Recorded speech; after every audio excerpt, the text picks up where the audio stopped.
saludo y bendiciones para todas las personas que observarán este video. Con mi esposo tenemos un negocio de un restaurante. Diariamente allí recibimos todo tipo de personas. Hay personas de diferente ideología, de diferente religión, costumbres, hay diferentes tipos de temperamentos, diferentes caracteres. Hay unos que llegan con un temperamento muy agresivo, muy fuerte, hay otros que son muy calmados, hay otros que son muy exigentes, y esto nos lleva a nosotros a siempre tratar de demostrar una buena actitud frente a cada situación que se nos presenta. Hace tiempo atrás hubo una frase que yo escuché y la guardé en mi memoria y la guardé en mi corazón. Decía: yo no puedo ofrecer un trato diferente a mi prójimo que está a mi lado del que espero que Jesús trate con mi propia vida. Es una frase que se volvió vital en la vida de mi esposo y en la mía. Ahora que tenemos este negocio, tratamos de aplicarla cada día de nuestra vida. Hubo una situación hace unos días en el restaurante. Un hombre se acercó a cancelar su cuenta y me pidió que por favor unas monedas de $1 le cambiara en un sueldo más sencillo, que le pudiese cambiar unas monedas más pequeñas. Al momento que le estaba entregando yo estas monedas, me agradeció y me dijo: estas las necesito esta temporada porque hay mucho mendigo en la calle y necesito hacer caridad con ellas. Y se fue. Pero yo me quedé pensando en esta frase y en el significado de la misericordia, en el significado verdadero de la caridad. Y Jesús nos dijo que la ley y los profetas se resumían en 2 grandes mandamientos: amar a nuestro Dios con toda nuestra mente, con todo nuestro corazón, con toda nuestra alma, y nos dijo que el segundo mandamiento era similar y consistía en amar a nuestro prójimo como a nosotros mismos. Y yo me quedé pensando en ese momento: ¿es esto lo que Jesús nos demanda, amar a nuestro prójimo? ¿Es esto cuando Mateo nos dice: bienaventurados los misericordiosos porque ellos alcanzarán misericordia?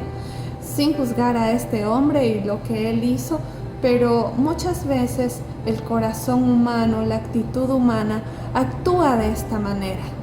Y en nosotros, en cada ser humano, pienso que hay la necesidad de satisfacer un acto de misericordia, de satisfacer el sentimiento que tenemos por compasión por los demás. Pero debemos buscarle el verdadero significado que Jesús nos demanda hacer por nuestro prójimo. Yo no puedo dar un trato diferente a mi prójimo del que espero que Jesús trate un día con mi propia vida. El Señor nos dice: bienaventurados los misericordiosos porque ellos alcanzarán misericordia. Más tarde, en el libro de Mateo mismo, nos menciona una parábola y nos dice que un día vendrá el Hijo del Hombre, vendrá el Señor mismo y se sentará en su trono de gloria. Y estando sentado allí, hará como el pastor que aparta sus ovejas de sus cabritos.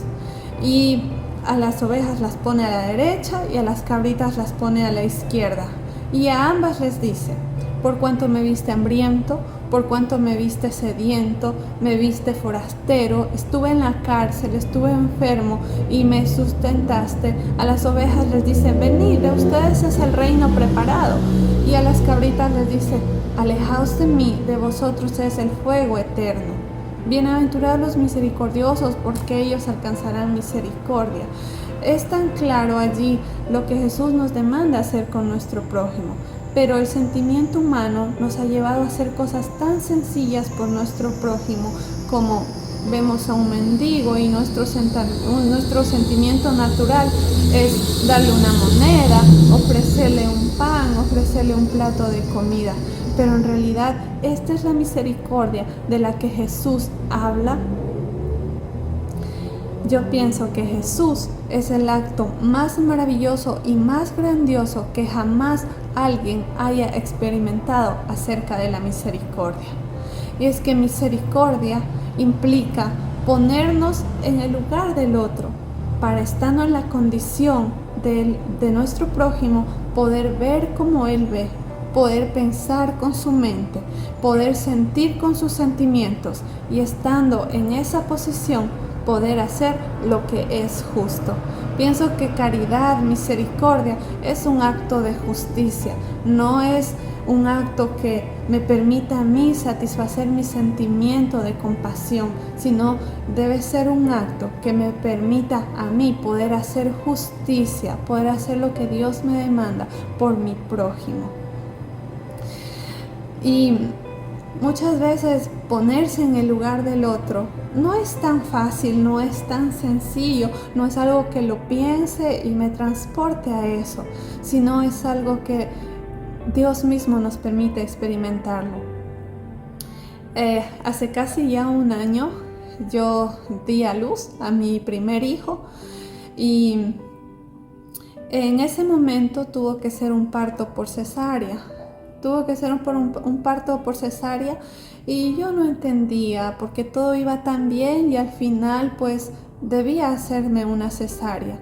Y yo estaba muy triste al entrar al quirófano, estaba también tan insegura si de verdad necesitaba o no necesitaba la cesárea.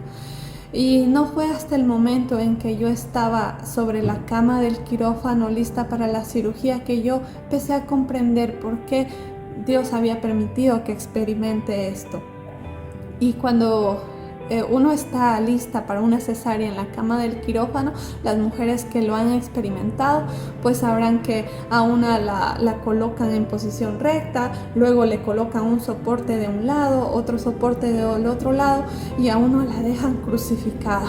Uno recibe una anestesia que la inmoviliza de la mitad del cuerpo hacia abajo y uno queda allí prácticamente crucificada y esperando a lo que los médicos le van a hacer en su cuerpo. La vida suya y de su hijo está en las manos de los médicos. Y estando yo en esta situación, al momento que empezaron a abrir mi útero para que mi bebé naciera, en ese momento vieron que dentro de mi útero había una cantidad de varices. Había muchas varices dentro de mi útero, pero no había otra opción, había que cortar. Y el momento que cortaron para que mi hijo pueda nacer, se desencadenó una hemorragia terrible en mi cuerpo y yo estaba desangrando y desangrando mientras mi hijo iba naciendo. Y en ese momento yo empecé a desmayarme por la cantidad de sangre que iba perdiendo y la doctora tuvo que aplicarme un masaje dentro del útero y quizás aunque yo no sentía el dolor de los pinchazos, el dolor de la cirugía, pero sentía una presión que era angustiante para mí, yo no podía soportarlo y en un momento yo dije, yo no puedo y quería decirle a la doctora deténgase, no puedo soportar esto y quería mover mis brazos y mi parte del cuerpo que podía moverla, quería salir de ese lugar. Y en ese momento que estaba yo a punto de empezar a moverme para detener lo que me estaban haciendo, pensaba en mi hijo. En el momento que pensé en mi hijo, decía, si yo me muevo de este lugar, algo le puede suceder a él. Quizás él no pueda vivir. Y en ese momento que pasaba esto por mi mente, podía visualizar al Señor Jesús en aquella cruz. En aquella cruz, soportando un dolor más terrible del que yo estaba experimentando, derramando allí toda su sangre, pero dispuesto a permanecer allí, dispuesto a morir allí en esa cruz, dispuesto a no bajar de esa cruz para que yo pueda vivir. Y para mí ese es el acto más maravilloso de misericordia, es el acto más maravilloso de amor al prójimo, en que Él descendió a esta tierra, se puso en mi lugar y estando en mi lugar, Él decidió subir a esa cruz para pagar una culpa que Él no tuvo, sino que era mía. Amar a nuestro prójimo como a nosotros mismos es lo que nos demanda Jesús. Yo les invito a practicar esta frase. No podemos dar a otro un trato diferente del que esperamos que Jesús un día trate con nuestras vidas. Dios les bendiga.